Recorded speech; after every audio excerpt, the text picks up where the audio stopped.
अस्सलाम वालेकुम ना जी। दो तीन बड़े अहम मौजू हैं प्रोग्राम में आज मुबारक के साथ। एक तो आज आपको बताएंगे कि पाकिस्तान के हालात जो आज आप देख रहे हैं इसका जिम्मेदार कौन। हर चीज़ हम इस वक्त तो ये डाल रहे हैं कि चीफ ऑफ आर्मी स्टाफ पे है, मगर ये हालात कोई पहले दफ़ा ख़राब नहीं हुए। पाकिस्तान में कई दफ़ा तब्दीली हुई, कोई ना कोई तरीका कार जो है वो ढूंढा गया कि किस तरह तब्दील किया जाए इन सब को ना। इसमें मैं कुछ चीज़ें आपको सामने लेके आऊँगा जो पीछे जाना पड़ेगा उस दौर में जब पाकिस्तान को गलत रास्ते पर लगाया गया और उसके नतीजे जो है ज़ाहिर है जो आपने बीजा है वो अब वही फल लग रही है। ये बड़ा अहम मौजू है। एक तो ये बता दूं मैं आपको कि जो इमरान खान का 13 तारीख का जलसा है वो लाहौर में करने की वजह ये भी थी कि इन लोगों को पता चल गया था कि अगर इस्लामाबाद में हमने जलसा किया हो सकता है राना सनाउल्लाह दोबारा कोई ऐसी हरकत करे जो 25 मई वाली थी। और इसमें ये मैसेज राना सनाउल्लाह ने दिया भी था, जो उसने कहा जनाब कि 25 मई से ज़्यादा भी इनका बुरा हाल करेंगे। हालांकि 25 मई को अगर आप देखें तो पुरअमन एहतजाज था, कोई वहाँ पे पीटीआई वालों ने कोई ऐसी बात नहीं की जिसकी वजह से कोई मुल्क में कुछ ऐसी चीज़ें नज़र आ रही हो। लेकिन क्योंकि ये गवर्नमेंट आई इसी मकसद के लिए, जिस तरह मैं बताता रहता हूँ कि दहशत फैलाने के लिए, ये खुद दहशत गर्द है। अगर आप इनका पता करें तो शायद इनमें ऐसे लोग शामिल होंगे जिनके तल्लुकात किसी न किसी दौर में, जिस तरह आपके इल्म में है कि नवाज शरीफ पे इल्ज़ाम है कि उसने सामा बिन लादेन से पैसे लिए और पैसे लेता रहा, वहाँ पे तो अमेरिका ने कोई एक्शन नहीं लिया। ये वैसे सोचने की बात है। हालांकि यहाँ पे भी अमेरिका को एक्शन लेना चाहिए था, और जिस तरह दूसरे तरफ अमेरिका की नज़र है यहाँ भी होनी चाहिए। अच्छा नाज़रीन, ये जो ज़हनी तौर पे परेशानी पैदा की जा रही है अवाम में और पीटीआई के लोगों पे, हर चीज़ पीटीआई पे डालते जा रहे हैं, कुछ भी हो जाता है काम, ये जो अपने गलत हैं वो भी पीटीआई पे डालते जाते हैं। ये बड़े अफसोसनाक है। मीडिया के बारे में मैंने आपको सुबह बता दिया था कि मीडिया जो है उसके ऊपर भी दबाव है कि आपने झूठ बोलना है आप, क्योंकि ये एक चीज़ ज़हन में रखिए, हमारे पाकिस्तान में और कुछ कोई लोग देखे ना देखे ड्रामे शायद ख़वातीन ही देखती है, मगर जो मर्द हैं वो न्यूज़ चैनल ज़्यादा देखते हैं। उनको होता है कि नई से नई खबर आए और गर्म खबर हो तो फौरी तौर पे ज़ाहिर है ये प्रोग्राम भी ज़्यादा चलते हैं। तो जो मीडिया के ज़रिए लोगों के ये ब्रेन वाश करना चाहते हैं वो अब वक्त ख़त्म हो चुका है, वो दौर तब्दील हो चुका है, अब नया दौर आ चुका है। आप किसी तरह भी इस तरह चीज़ को ख़त्म नहीं कर सकते। अगर एक चैनल पे पाबंदी ARY पे जिस तरह चल रहा है आजकल, तो और रास्ते हैं चैनल देखने के। यूट्यूब पे आप देख सकते हैं, फेसबुक पे देख सकते हैं। इसी तरह जो भी चैनल अच्छी बात करेगा, हाँ आप झूठ बोलते रहें तो पैसे आपको मिलते रहेंगे। आपने फिर आपको कोई मीडिया नहीं, कैमरा नहीं रोकेगा, कोई चीज़ नहीं रोकेगी। बरतानिया में ये है कि अगर किसी जिस तरह ये केस जाके कर देते रोज़ाना, किसी ना किसी बंदे को अंदर पकड़ के दे देते हैं, तो बाद में बरतानिया में अगर गलत केस किया, यहाँ पे अव्वल तो गलत केस करने की नौबत नहीं आती, पहले बड़ी लंबी इंक्वायरी होती है, बड़े लंबा चौड़ा पुलिस वाले जो है वो पीछे लगे रहते हैं, पता करते हैं ये वो, उसके बाद जाके वो बंदे को पकड़ते हैं। वो जब उनको पता चल जाता है कि अब हम इसे अदालत में लेके जाएंगे तो जज भी हमारी बात सुनेगा, क्योंकि यहाँ के जज को ये दिलचस्पी नहीं होती कि ये पुलिस वाला है या ये सिविल है। उसको होता है ये है कि उसने इंसाफ करना है और जो चीज़ है इंसाफ के मुताबिक वो अवाम के सामने लेके आ रही है। मगर हमारे क्योंकि हालात और है, पुलिस वो कोई भी अदालतें कितनी दफ़ा हुक्म देती है, किसी को समझ ही नहीं आती कि अदालत ने जनाब ऑर्डर दिया और हमें अपने आप को बदलना होगा, हमें चेंज करना होगा। कोई ऐसी चीज़ नहीं होती, वैसे के वैसे ही चलता रहता है। कोई तौहीन अदालत का डर खौफ नहीं होता। उनको पता जैसे कि हम में ऐसे की हमारी अदालतें है, अगर उसने हुक्म दे भी दिया तो आराम से चलेंगे, देखते हैं आखिरी अरबे तक जाएंगे जब तक मुकम्मल तौर पर कोई ना कुछ और चीज़ें सामने नहीं आएंगी। मगर यहाँ पे ऑर्डर जो दिया जाता है उसका एहतराम किया जाता है और यही वजह ये ममालिक तरक्की कर रहे हैं। नाज़रीन, अब मैं थोड़ा सा पीछे आ जाऊँगा क्योंकि ये चीज़ें बताने का मकसद आपको ये था कि आज पाकिस्तान का आइन भी है, पाकिस्तान का कानून भी है, सब कुछ है, मगर क्या वजह कि हम गलत रास्ते पे चल रहे हैं। वजह आज मैं बताऊंगा कि अगर आप पार्लियामेंट देखें, वहाँ पे भी कोई फैसला अवाम के लिए नहीं हो सकता। पार्लियामेंट में जाते हैं, लड़ाई झगड़ा फितना फसाद, उसके अलावा कोई चीज़ आपको नज़र नहीं आती, ना कोई अवाम के लिए।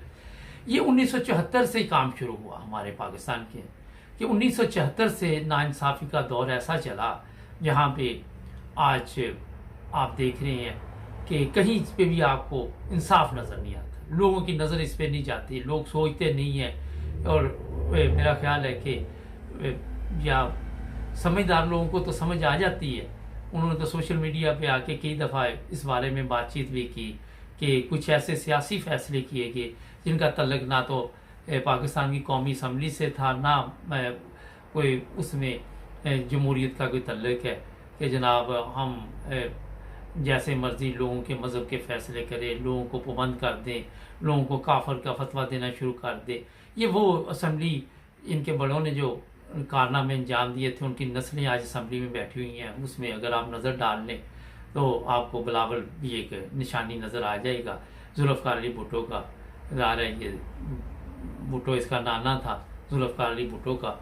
तो उसके दौर में कुछ ऐसे फैसले किए गए भुट्टो के दौर में जिसके नतीजे आज आपके सामने निकल रहे हैं। और जिस चीज़ के लिए ये फैसले किए गए थे, ना तो वो मकसद हासिल हुए और ना ही कुछ नज़र आ रहे हैं कि उस मकसद के तहत पाकिस्तान में कोई काम हो रहा है। आपने जहाँ भी पाकिस्तान में मज़हब को इस्तेमाल किया, वहाँ पे आप मज़हब से भी दूर हो गए और सियासत वैसे ही हमारे लोगों ने सीखी नहीं है। हमारे पाकिस्तान में सियासत का नाम है कि झूठ। आपके इल्म में है, कुछ देर पहले फजल रहमान जो कि कहते हैं कि बड़ा वो इस्लाम की खिदमत कर रहा है, उसकी भी एक ऑडियो लीक हुई कि अगर गवर्नमेंट ठीक भी कर रही हो तो आपने यही कहना झूठ बोलो, ये ठीक नहीं हो रहा। सच को भी झूठ साबित करना, और यही पाकिस्तान में सीखा गया।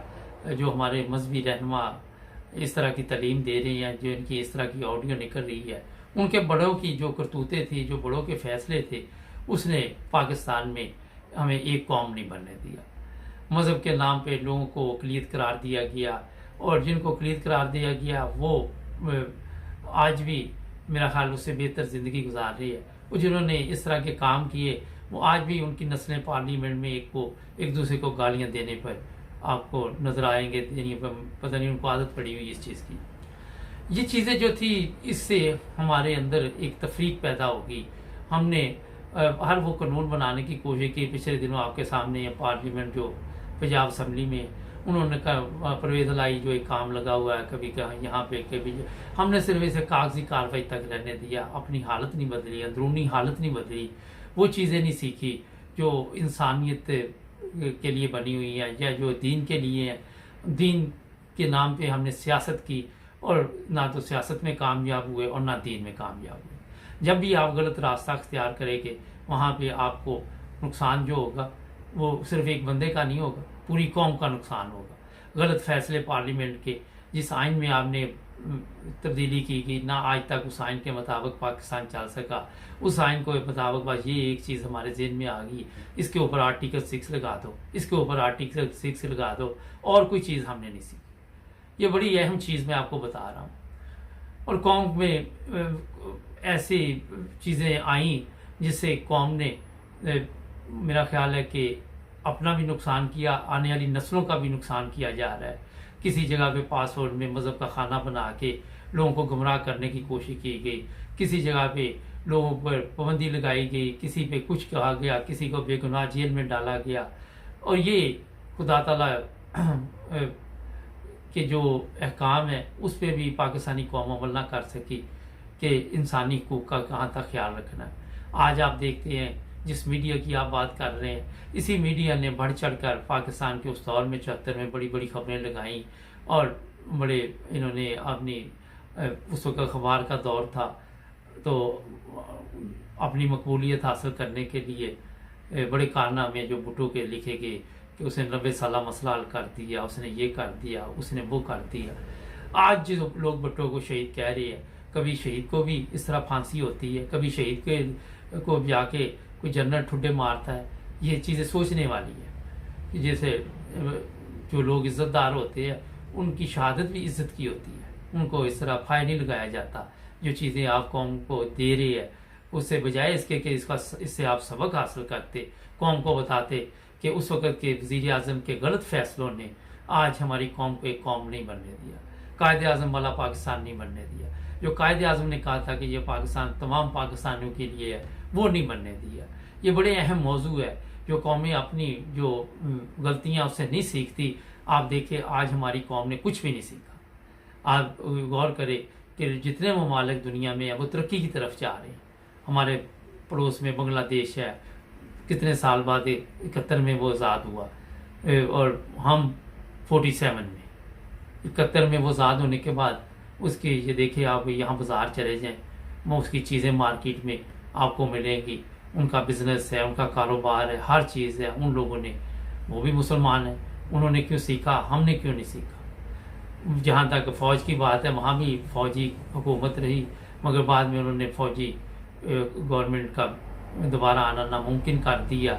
अदालतों में ऐसे फैसले किए कि जमात इस्लामी के ऐसे लोगों को भी सज़ाए मौत दी गई जिन्होंने गलत काम किए। बाद में उसके जो भी नताइज निकले, जलसे निकले, जुलूस निकले, लेकिन उन्होंने कहा कि जो इंसाफ है, जो हमारी अदालतें हैं, उनके फैसले सबसे ऊपर है।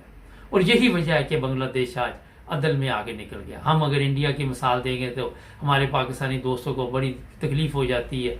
वो जनाब कहते हैं जी, जिस तरह मैंने शुरू में बताया कि अगर वो कोई काम ठीक भी कर रही है, हालांकि उनकी जमहूरियत आपके इल्म में है कि वहाँ पे जमहूरियत का सिलसिला चल रहा है और कभी भी मार्शल्ला नहीं आया। बांग्लादेश में तो मार्शल्ला मेरा हाल आया, लेकिन इंडिया में बिल्कुल नहीं आया। उसके मुकाबले में हमने हर वो कानून तब्दील कर दिया जिससे मुजरमों को यानी कि सज़ा से बचाया जा सकता है। मुजरमों ने खुद अपने कानून बनाने शुरू कर दिए। पूरी दुनिया में इस तरह के आपको कवानीन नज़र नहीं आएंगे, इस तरह की अंधेर नगरी चौपट राज नज़र नहीं आएगा। तो ये कौम को सीखना चाहिए था हमारी को। आज जो लोग आगे कह रहे कि नौजवान नस्ल को मरियम नवाज कह रही है, या शहबाज शरीफ कह रहा है, या राना सनाउल्लाह कह रहा है, भी नौजवान नस्ल की आपने जो तरबियत की, जो टीके उनको आपने नफरत के लगाए, आज उनको पता चल गया कि हमारा दोस्त कौन है, दुश्मन कौन है। मगर मज़हब से आज भी नौजवान नस्ल दूर है। मज़हब को हमारे को समझ नहीं सकी। हम ये कहते तो रहते हैं, झूठ पे झूठ बोलते हैं कि हम कायदे आज़म वाला पाकिस्तान बनाएंगे, मगर कब बनाएंगे ये किसी को कोई पता नहीं। क्योंकि ना तो कायदे आज़म ने नकाब फार्म ऐसे निकाले थे कहा था, ना कायदे आज़म के दौर में किसी को खलीद करार दिया गया। उन कायदे आज़म ने तो वो पाकिस्तान बनाया जिसमें हर पाकिस्तानी अपनी इबादत जो है वो इज़्ज़त के साथ करे। लेकिन हमने लोगों की इबादत के लिए दखल अंदाजी करके ना तो अपनी इबादत कर सके और ना ही दूसरे लोगों को करने का मौका दिया। ये कौम का बहुत बड़ा एक नुकसान है। मैं आपको बताऊं, आज आप देख ले मजहबी नफरत के नताइज जो निकलते हैं। कभी किसी श्रीलंका के बशिंदे को मार दिया जाता है, कभी अहमदियों को जेलों में डाल दिया जाता है, कभी किसी ईसाई फैमिली को जिंदा भट्टे में जला दिया जाता है। हमने ये चीज़ें सीखी, ये चीज़ें कौम को दी। और जो अदालतें आज कह रही भुट्टो को गलत फांसी लगी थी, आज तक वो भी इन चीज़ों से सबक हासिल नहीं कर सकी कि जब खुदा ताला की तरफ से कोई फैसले आते हैं तो वहाँ इंसान कुछ भी नहीं कर सकता।